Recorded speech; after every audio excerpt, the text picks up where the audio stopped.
And we're back. So, in between these episodes, I took a moment to just think about everything, and this is what I sort of came up with. And I'm unsure that I will actually. I feel so certain that I feel that it's uncertain that I will change. I will change my mind if evidence sort of shows it, but I don't think that I will find any evidence, and this sort of puts me in a precarious situation where I feel so certain that I might miss some evidence. But here's how I think things went down right now. Well, we'll start off with my thought pattern. So there's Nelligan the Younger. His father fled with securities, which equals money, I would imagine. So his mother gave him information about missing securities. So we can assume sort of that Nelligan Sr. Probably took him and fled. So it's uncertain whether Nelligan the Sr. is the good guy in this, trying to sort of make, or get the family name to its proper standing, or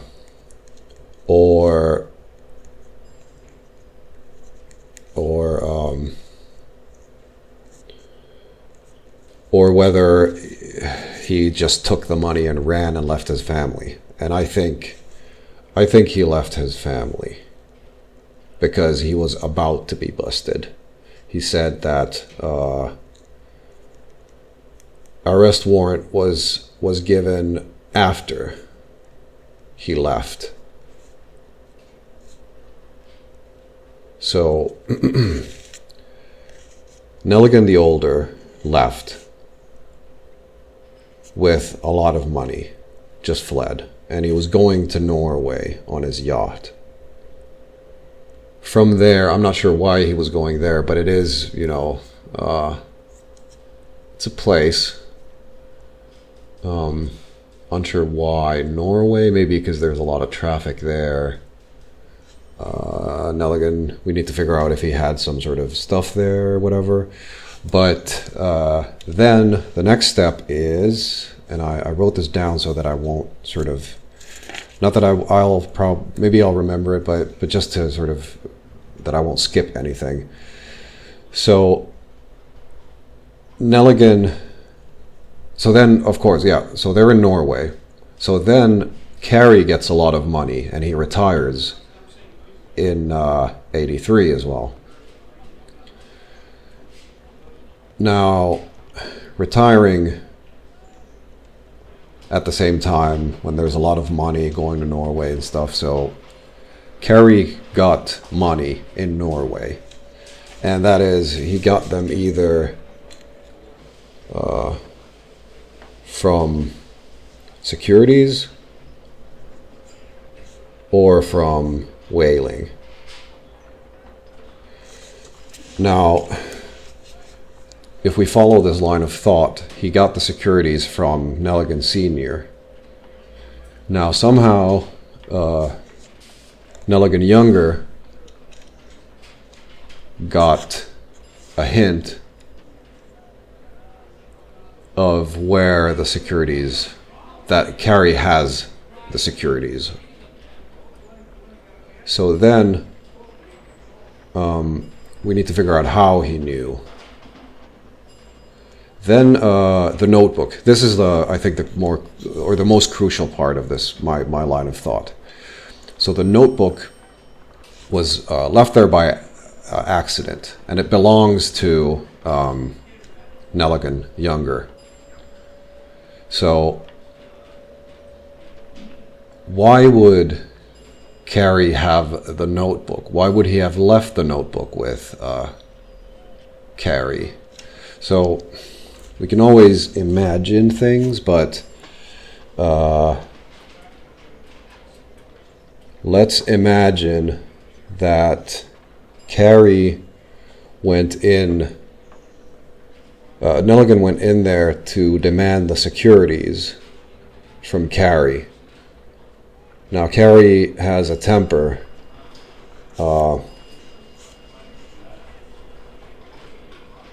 And he has a knife as well, so that would explain why the notebook was left there, because Nelligan could have run away. Let me just add that too. So Nelligan could and probably should run away, or then he attacked. So if he ran away, that would explain how that would explain how Carrie was left with the notebook and Nelligan ran away. And now my line of thought sort of broke down into two paths. So we're gonna check the more unlikely path, which is the attack. So if Nelligan attacked and killed Carrie, took the securities, then fled, he was in a hurry, so he forgot about the notebook. And, well, maybe not, well, forgot, but he ran away because there was noise, like the scream and stuff. And he took the box where the securities are. It's a bit, I guess it's like he took a storage box or something. He was rummaging around and he couldn't find them, maybe, but I don't know. It's hard to think about that or sort of get any facts about that for now. And then he took the securities and fled, and then he tried to come back for the notebook, and then he said something which sort of is weird. He said that he lost it at the hotel. So what is he doing at a hotel? Because he is obviously really poor right now. So he's not, if he's staying at the hotel, then he has money now, which means that suddenly he's come to some money. He met somebody at a hotel who told him about these things, which sort of sidetracks everything, because this is the problem with, I mean, problem with games in general, and the problem with just investigations in general is that, well let's say stories. Stories are, they have characters that are a certain way, and so, you know, perfect as well, in a sense. So there's one person that sort of, because this isn't spoiling anything, but in the second mission you meet Sherlock Holmes' brother, and he's a part of this story, obviously. So he always tries to get Sherlock to do things that he wants him to do, and Sherlock doesn't want to do them because he's not interested. So all of these things leading up to Sherlock ending up doing what his brother wants, it might be a part of this whole story, and this is why everything becomes sort of convoluted in a sense. So the hotel might be a place where Nelligan meets Sherlock's brother, you know. So, because it might not even have anything to do with this case, like right here. But let's assume that he went to the hotel for some sort of information. There might be a person there, or then he's staying there. But I will make a decision now to not think about this sort of entire quest line in a sense, although it would make sense that Mycroft is his name, Sherlock's brother. Mycroft would try to get Sherlock to sort of, or manipulate him into helping him in a sense. But with all that said and done, here's the one line of thinking that Nelligan Jr. got the money, got the securities. He figured out that Carrie has them. Carrie got them somehow. And Nelligan Younger killed Carrie, took the securities, and then fled. So let me actually check the neurons now and see what we're doing, or the clues, I should say.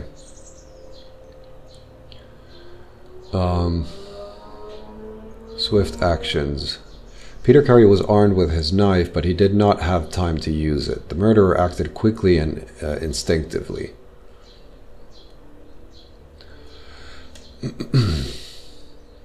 Because this is where problems arise. Nelligan is skinny. Where the problems arise for the line of thought that I had.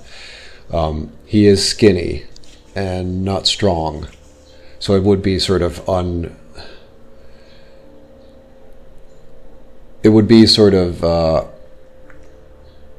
unused. Well, him killing Carrie seems sort of unlikely, I think, because he is small.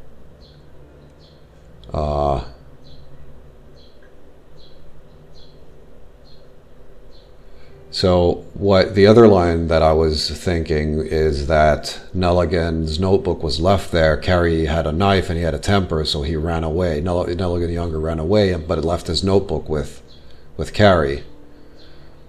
And then something happened after that. And then Nelligan was sort of innocent of the whole thing.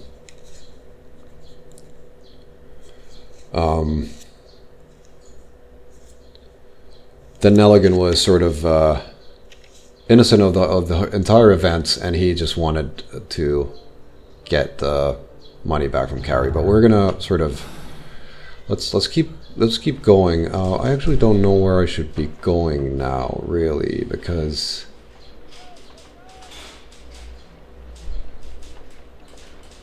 Nelligan, we've sort of figured that one out.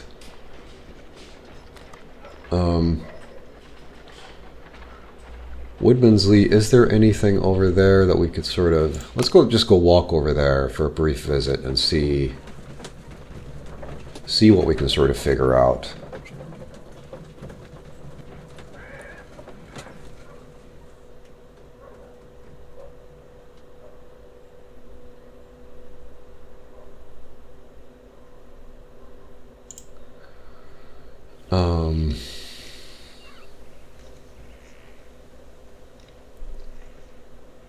I'll try and talk to her, because I think we went through the room, and I think I have a sort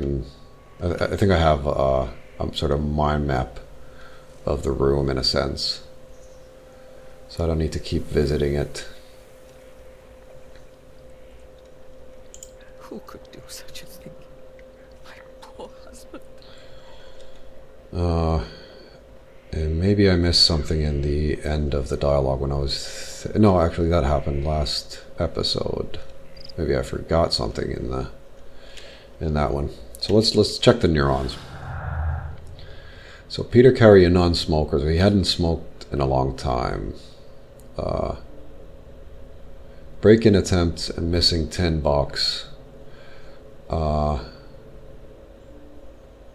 Swift actions and pinned to the wall. Right. So swift actions and pinned to the wall. My thinking is that someone, attacked him. Well, not habitually, but we need to find out whether an unskilled and untrained man could use a harpoon well enough to kill by fully piercing a body. I need to stage a reconstruction. I'm sure that Watson would be happy to oblige. Right, so this is where the throwing thing came in, because I was just thinking that he got speared.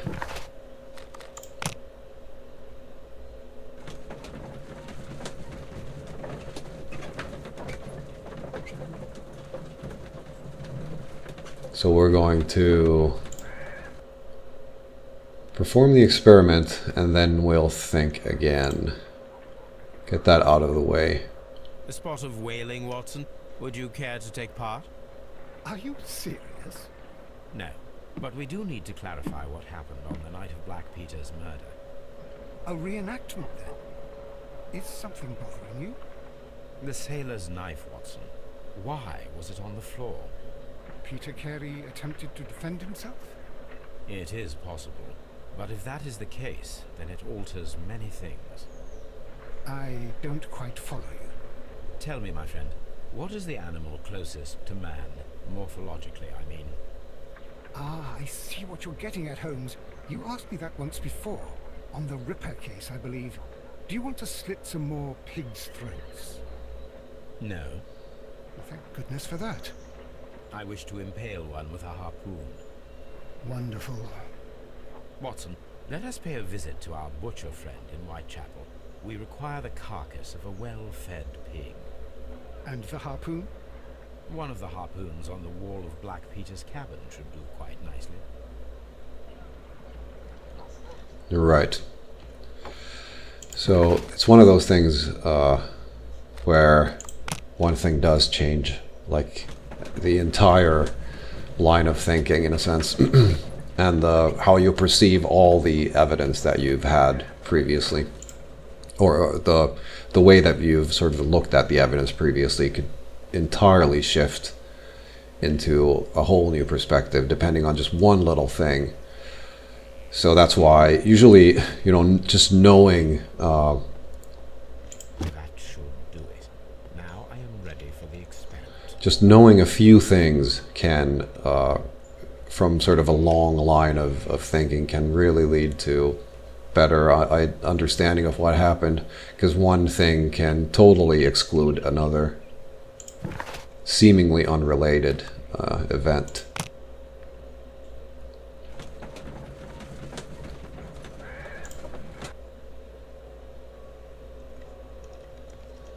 Alright, so I remember last time I did this, I did it like perfectly, pretty much. So now, like with the other game, or the other mini game, I'm probably going to screw this up royally. Well, here we are in the preparation room. I can't say that I like the smell of it much. What do you intend to do? To indulge myself in a little experiment.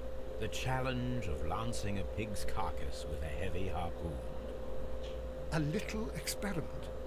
Stand aside, Watson. This might be dangerous. I am not well practiced in this exercise. Yet. Holmes, you should aim for the mark in order to perform the most reliable test.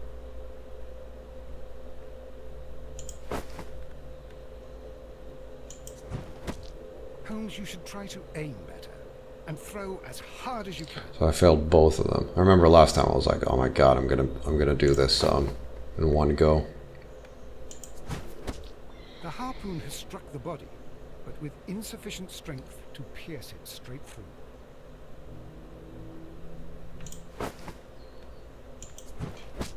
Again. Always getting easier constantly, sort of, because I'm getting better. This is the best possible result that I could get. Do you see, Watson?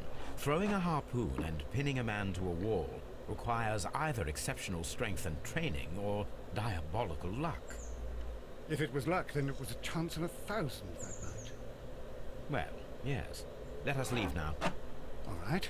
But before we go, I suppose I'll have to pay for all these carcasses you've happily mangled.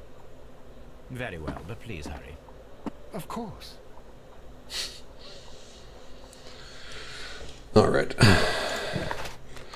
So now we know that it's unlikely that Nelligan the Younger killed him because of the strength requirement, well, skill and strength requirement, basically, and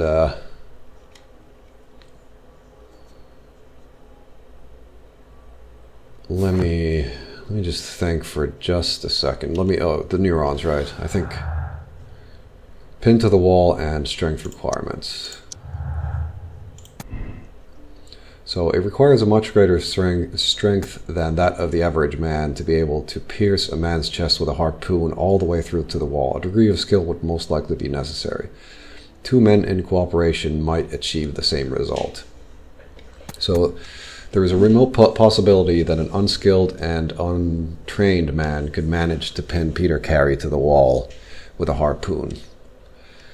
So there is a remote possibility for that, but it is, pretty remote. And also, two men in cooperation might achieve the same result, but because it was thrown, I don't see two men throwing a javelin at the same time. So that sort of feels weird as well. It requires a much greater strength than that of the average man. And skill. So there's two factors in it. It's skill and strength. So if you lack both, it's going to take extreme luck. If you have the other but lack the other, it's going to be, relatively easy. I mean, not easy, but, it's going to have a better chance than with neither. And then if you have both, then it's going to be extremely likely, statistically statistically thought that, that it's a person with skill and strength. So I'll go with that for now. And Milligan's notebook and break-in attempts. I thought I did this already. The break-in attempts were made in order to recover the notebook that had been lying in a pool of the victim's blood. This proves the guilt of the person who made these attempts. Now, I remember having a problem with this. It's like this is a problem. I need another option because it doesn't really prove the guilt of the person. It proves the guilt of breaking in. But I don't have another option there, so I have to pick that one for now. And break-in attempts and missing tin box. The reason I won't pick these is because I think I remember it was wrong, and I think the reasoning behind that is that it's someone took the box before. It has to be taken before, because the murder happens, the body's found the next morning, and then the tin box disappears before the door is locked. So the break-in attempts don't work together. So let's return back to the game, and we're gonna go to let me actually, I'll leave this episode here because I think I need to think a little bit, and I'll do sort of in between takes, and I'll upload, like if I do a couple of short videos, I'll upload them together. But I'll leave this here and just think a little bit what I'm going to do next. So I will see you in the next one.